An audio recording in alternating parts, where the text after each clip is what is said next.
Everybody come through on Saturday, okay? The only doubt is Privs. Privs felt his hamstring slightly, so he's off having a scan. Other than that, everybody else came through okay.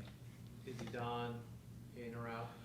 Don is out. He's still nursing the injury that he picked up at Orlando, so he's out at the moment. No other attorneys eligible for Wednesday? No. You've been around this game a while and seen strings of games like this. What usually works best to get out of it? Being consistent in what you do, making sure that you train well, giving the right messages that need to be given, because the only way you get out of when you're in a poor run is to do the right things, get back to basics and do the right things. Multiple players we've spoken to said that an Open Cup match can maybe lead as a springboard or a catalyst because it provides a reset. Do you use a different kind of mentality because it's a knockout match, or does it feel different, I guess you could say? No, it's the next game.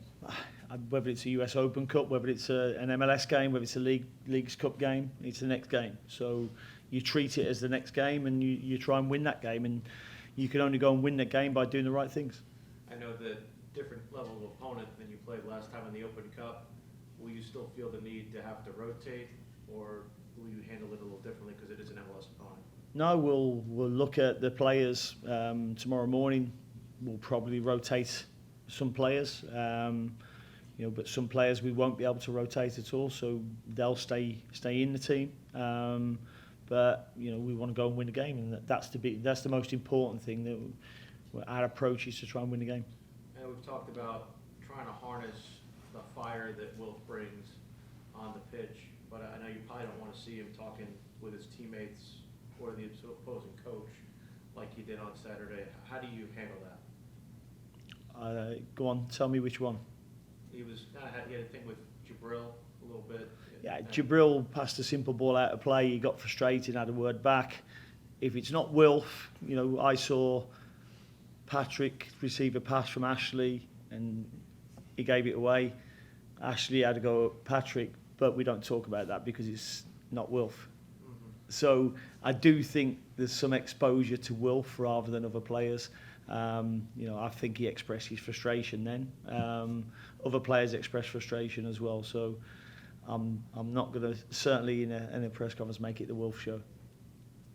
Steve, you stated that every game you go out to win and stuff, but with being in the round of the Open Cup that you're at, and the benefits in the end of it, the money, the opportunity to play in CONCACAF, is there a greater urgency or priority? Because it's fewer games to get that prize. The only priority is it's our next game, and we want to win. I'll choose a team that I believe can win the game, as I do every game we go into. Whether that means some players rotating or not, and let's be honest, we've just lost the last 3 games because I can choose whatever I want, really, can't I? And in terms of what we believe is going to go and win the game. But waves like this happen in professional sports all the time. You look at LA, who won the Cup and now still haven't won this season. Then you have Miami, who's in a bit of a slump themselves. Do you look at those teams at all, or is it just all internal to what's happening? No, it's internal. You look at yourselves. I wouldn't have a clue how LA teams are doing, if I'm honest. I don't look at that. I look at what my team's doing. That's the only thing I can control. We've just lost 3 games on the spin. I've got the benefit where I can isolate 35 minutes from Saturday, because it was a 35-minute spell where we became emotional, lost discipline, and gave up really big chances that we don't normally do. Prior to that, I look at the first half performance. We created the best chances in that first half. Patrick's gone through one-on-one with the keeper. The keeper's made a good save. Adil's had a free header from 6 yards that he's put over the bar. We've had a chance where there was a cutback for Ashley, and it doesn't quite happen. Patrick, the keeper's made a good save low down to his left where Patrick's cut inside the box. There's so many that I can talk about, yet we go in at half time because of a 25-yard goal that Cali believes he should have saved, and so I can isolate that game. I can isolate that 35-minute spell, because the previous 2 games, was it Nashville and Orlando, I've actually thought we've done all right in them games. Not including Leicester, because of where they were when you were there and the short time you had with them.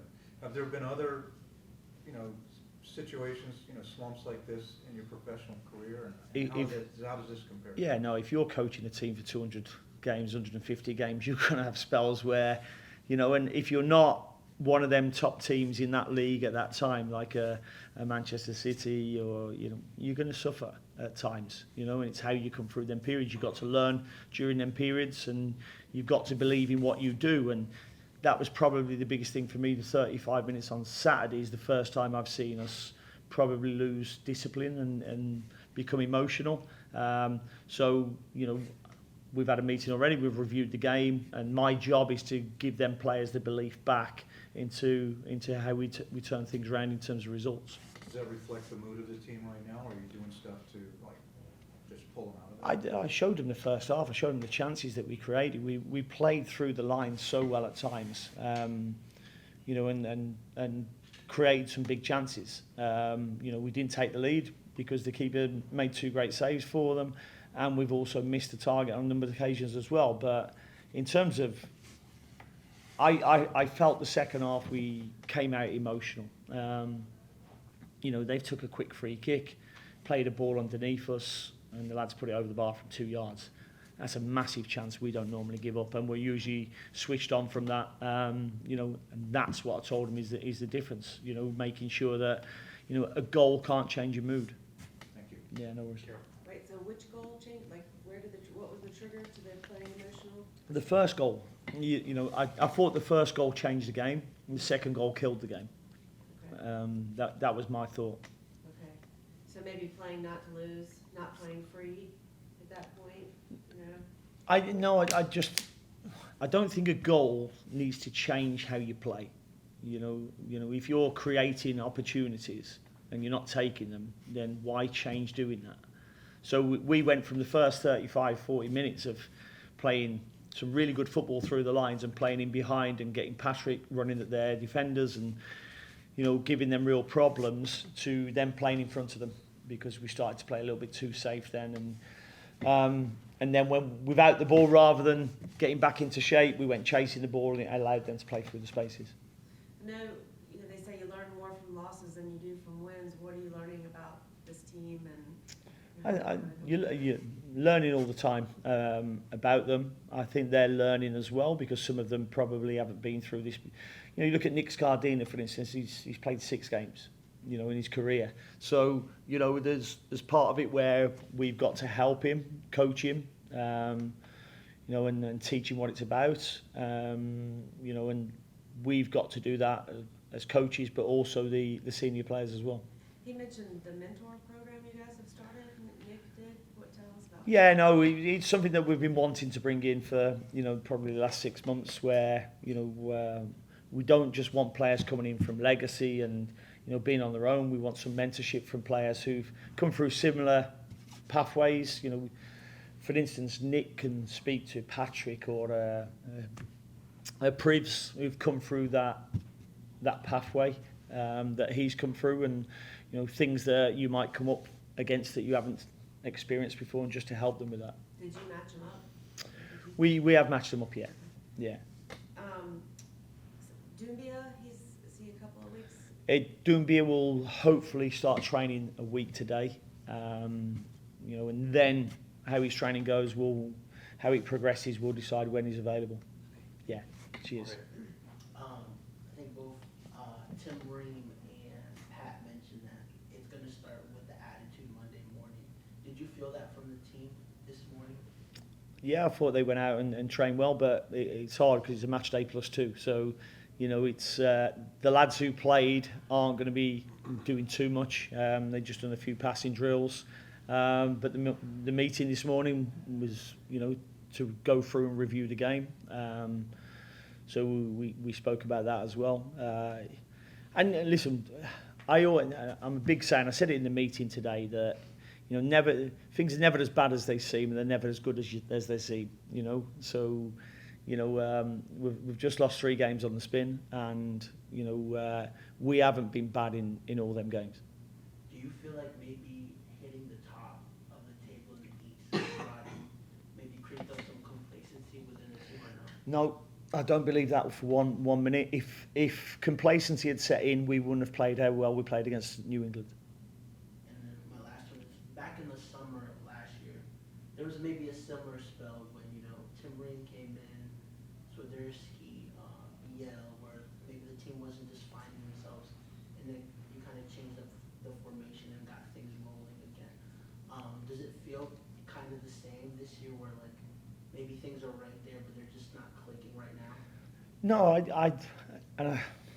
I keep stressing this, that you know I can isolate the 35-minute spell because it was a poor 35-minute spell. I think their XG at halftime was 0.5.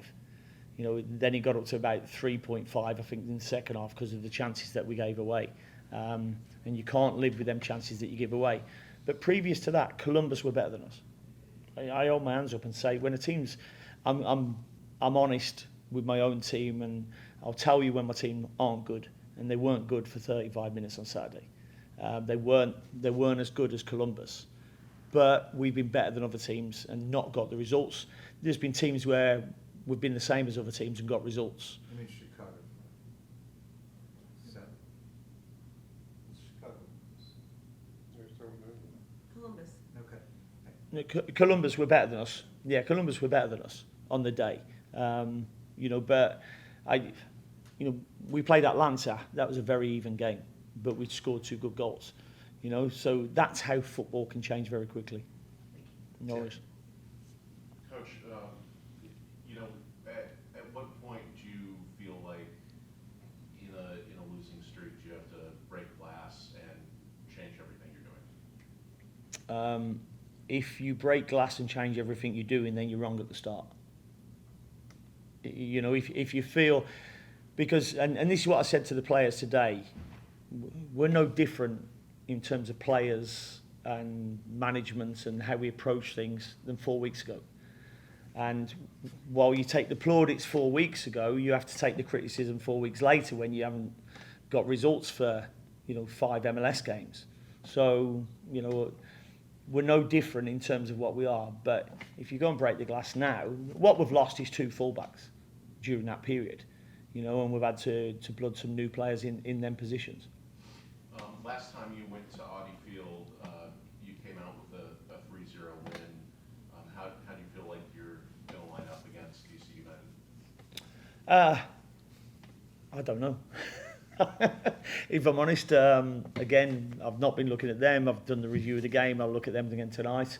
You know, see how we think they will approach the game. But again, 90% of my thoughts are on us rather than the opposition. Obviously, Chicago, you know, has been in the lower half of the table for the past couple of years. Does it just speak to the parity of the league that they were able to get a result on Saturday?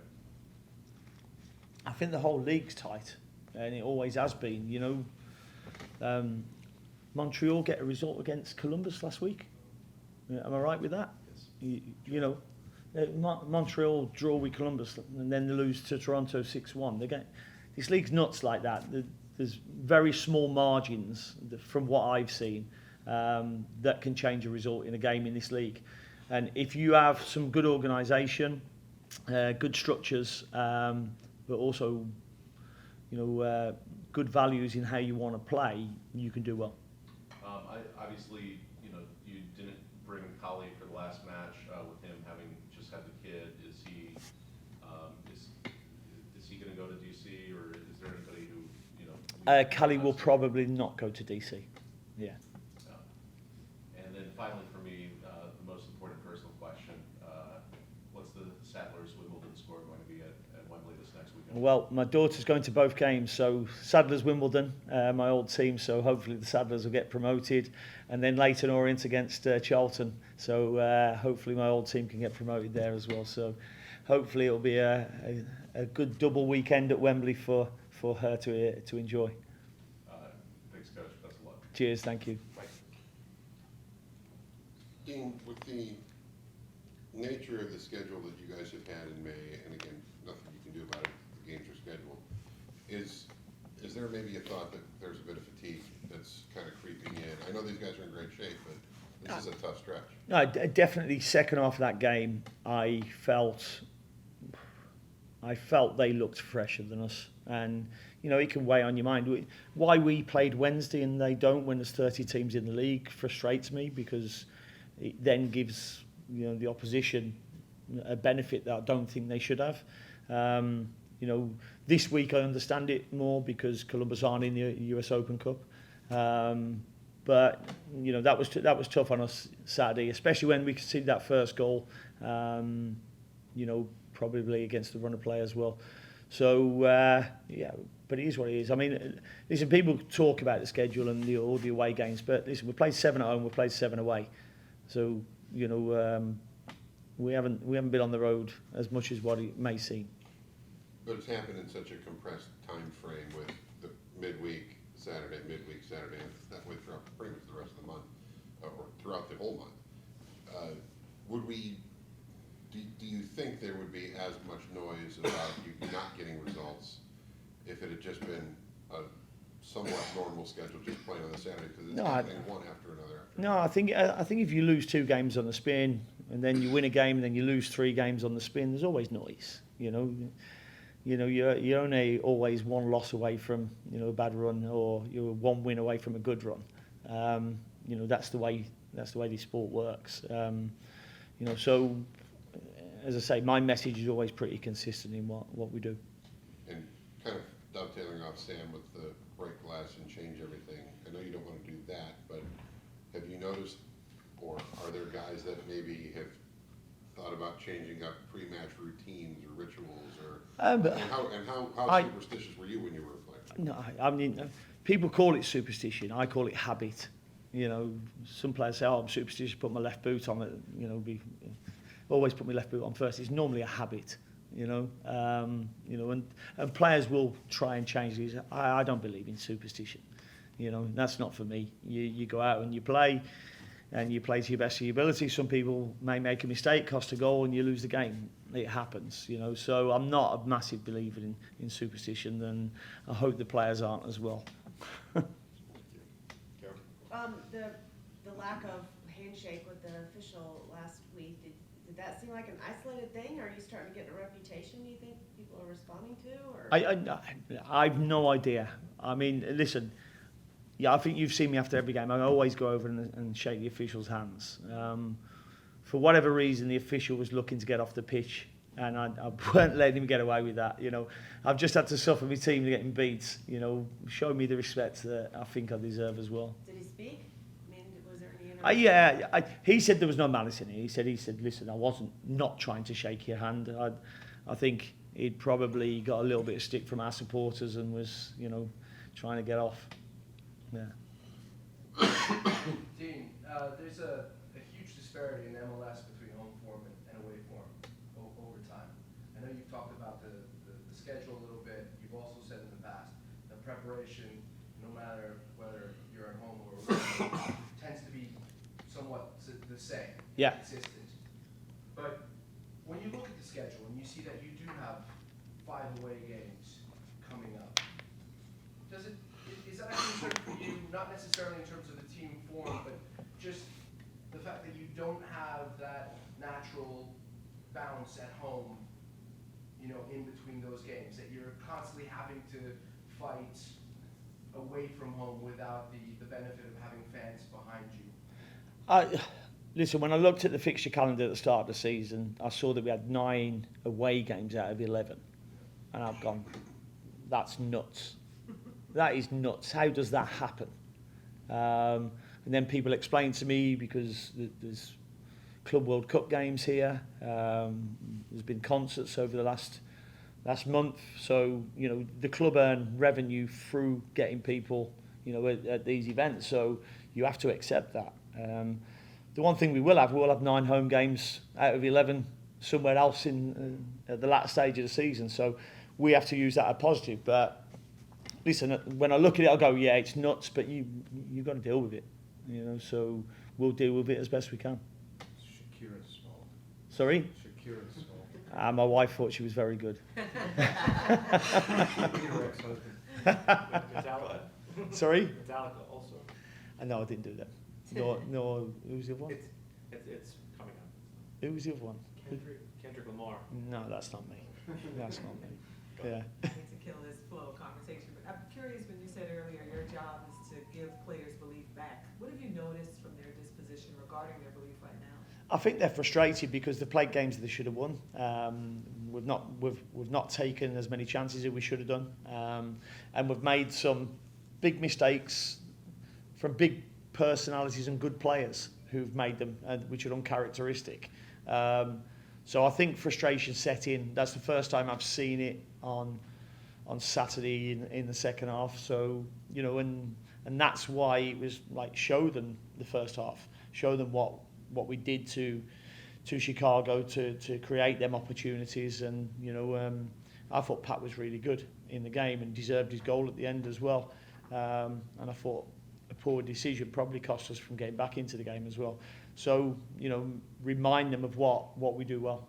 On a practical level, is that what you mean when you say giving them that belief, reminding them? Yeah, it is reminders, because it's very easy to just concentrate on the result and the scoreline. And the scoreline certainly at times can not reflect part of the game that's played. That scoreline reflected the last 35 minutes. It didn't reflect the first 55. You have said that the best teams are ones that, from a leadership standpoint, kind of police themselves through moments. Does your role become more important or less important in this moment? Does it have to come from the players more in moments like this? It comes from me as the leader. I said to him this morning, listen, I'm not bulletproof. I'll have to take a few punches as well, and I'm happy to take a few punches because, as the leader of that group, it's my responsibility, to go and get results, to go and get performances. So I spoke to them about that today, about how we move forward together. I'm experienced in terms of over 1,000 games of being a head coach or assistant head coach. So I've certainly been through these experiences before, and I know how you come through them. The Gold Cup preliminary roster released, Pat and both Tim are on that list with potential call-ups. Is that something that's also in the back of your mind, given that they could potentially miss a couple of games? No, not in the back of my mind. Listen, if they get called up, then I congratulate them, but I can't do anything about it. If it's out of my control, I don't worry about it. Yeah. So one thing that is in your control, I wanted to know if you had witnessed any places where there could be improved chemistry on the squad, especially up front. In regards. In regards to Zaha and other members of the front line, for example, there's no question that Wolf is incredibly talented, but is he able to, is he getting the ball over to his teammates enough? Has he figured out the chemistry component? I think so. I mean, listen, Wolf he hasn't been exceptional since he's come. He's been okay, and he can get better. We know that.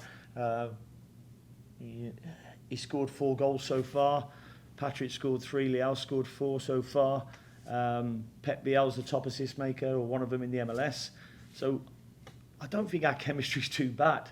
I mean, the biggest problem we're having at the moment is probably the other end of the pitch, where we're making big mistakes and conceding goals. That was unlike us last season. And on that, it was. I think it came out this morning that the team is now number 1 in shots conceded. Is that the kind of stat that gives you pause, or is that just part of the game since you're giving up usually worse shots? No, I looked up at the board after 30 minutes, I think, and I think they'd had 7 shots. They'd not had 7 shots that had worried our goalkeeper, apart from the one that got deflected past the post. I think he hit Westy, because most of their shots were from outside the box. And that's where you want the opposition to be shooting from. If they're coached to shoot from outside the box, I'm okay. You don't very rarely find that from Cali where he gets beaten. So, I think we've been very good at defending shots, and you know we can break down analysis any way we want. You know, you can say you've lost 3 on the spin, or you can say we've won 1 in 4. It depends how you always look at it. You know, shots against, are they shots on target? What's the value of their shots? So I'd suggest the value of their shots are not very high. Thanks, Coach. No worries, thank you. Thanks, Steve. Thank you very much.